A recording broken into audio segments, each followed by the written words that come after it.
Alia enters the Imperial Council meeting, and she sits at the end of the table, sensing the tense atmosphere among the council members. Korba, the leader of the Khazarat, the religious group worshipping Muad'Dib, is interrupted by her entrance. He continues his discussion about gods, which makes Alia burst into laughter. She is amused that they see themselves as true holy figures when they're nothing more than a bunch of religious spies.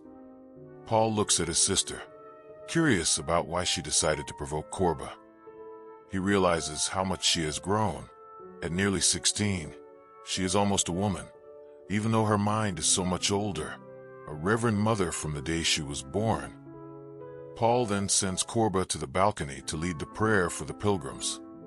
As he steps away towards the balcony, Irulan nervously wonders if the guild navigator has the power to conceal her actions. Meanwhile, Cheney glances across the table at her uncle Stilgar, who is now the Minister of State. He shows signs of aging, his dark hair beginning to gray along the edges, but his piercing blue eyes look just the same, and she wonders if he misses his old life in the Siege. Stilgar looks towards the balcony where Korba leads the prayer, appearing almost crucified in the light of the afternoon sun. The sound of the crowd disappears as he returns inside and seals the balcony door. His eyes glow with an intense religious zeal, which gives Alia the chance to mock him again. The session begins with Stilgar presenting a treaty concerning planet Tupali. For more than 10 years, the guild was pressing for the Emperor's signature that would ensure the secrecy of this planet, which serves as a sanctuary for the defeated great houses. Irulan, addressing Paul as her husband to taunt Cheney, suggests cutting off the spice supply to the guild. Cheney, on the other hand, disagrees with this. She believes that cutting off the spice could cause a disaster in the entire empire. Without it, they wouldn't be able to guide the Highliners through space during faster-than-light travel, which would inevitably cripple interstellar trade. There is also the biological dependence on this substance, with billions across the Imperium losing their lives through spice withdrawal if they don't continue to consume it. Stilgar wonders if Tupali may hide other things from the Emperor, like an army, or maybe they are trying to start their own production of melange. But Alia points out that this arrangement is essential in maintaining peace. Both Paul and his sister understand how much damage has already been done in their name, and eventually he agrees to sign the treaty. Stilgar then asks an interesting question: if it is possible to simply bypass the guild and locate Tupali with his prescience. Staring at the table, Paul tries to figure out how to explain the limits of his prescience without giving Irulan too much information to report to the sisterhood. After a moment of silence, he tells Stilgar that his prescience isn't guided by specific goals. If he actively tried to find Tupali, it would only fade from view. Irulan comments on the inconsistency of prescience, and in response, Alia says that nothing in the universe is truly consistent, adding that this power cannot be easily defined because it extends beyond the reach of human understanding. Stilgar didn't understand much about how prescience works, but he is at least satisfied that the treaty has been signed. He then picks up another folder, revealing that the Ixians are pushing for a constitution, and they are particularly opposed to the imperial tax. Reading from the Chom Memorandum, the minority partners want to stop the imperial house from becoming a total monopoly.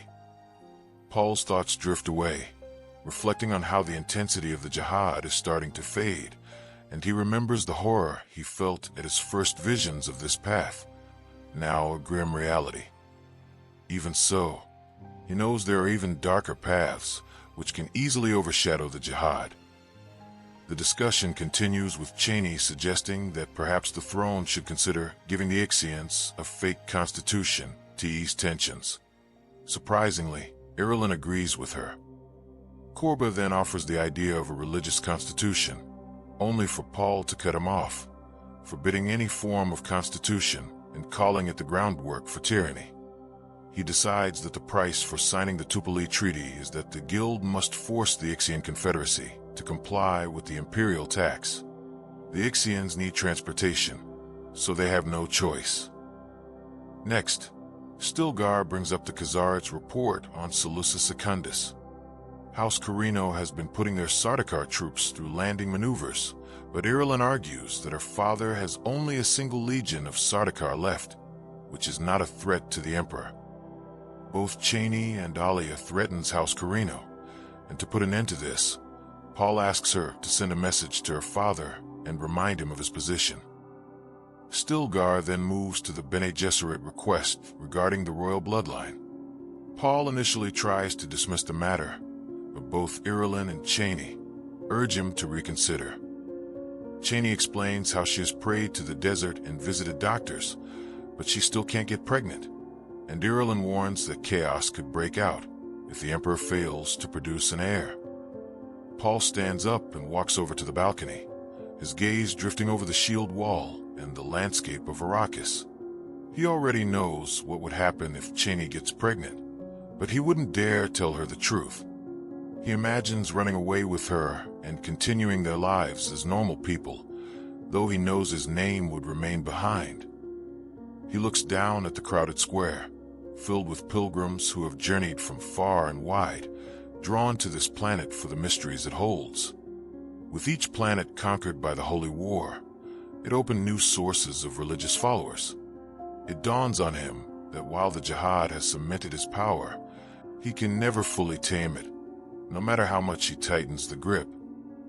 Those pilgrims somehow come here and find inner peace in worshiping Muad'Dib, a stark contrast to the inner chaos that consumes him.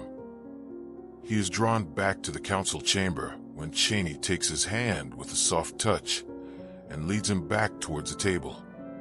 He then offers an apology to Irulan and refuses the request. If she were not a Bene Gesserit puppet and so desperate for power, the answer might have been different. Lastly, Stilgar mentions that the guild has requested permission to establish an embassy on Arrakis. Korba goes crazy, and he is concerned that the presence of a navigator on Dune could be risky, given the guild's history of blackmailing the Fremen to keep their satellites away from the southern hemisphere under the Harkonnen regime. Paul quickly silences him and agrees to the guild's proposal. When he mentions that navigators can sense the danger due to their soft prescience, Irulan gets nervous, and she asks if he has seen the guild steersman in his visions. He responds that he hasn't. Prescient individuals are like a big rock thrown into water, creating ripples that distort the image. Hearing this, Irulan finds comfort in the shared blindness between the Emperor and the guild, convinced that their conspiracy remains hidden.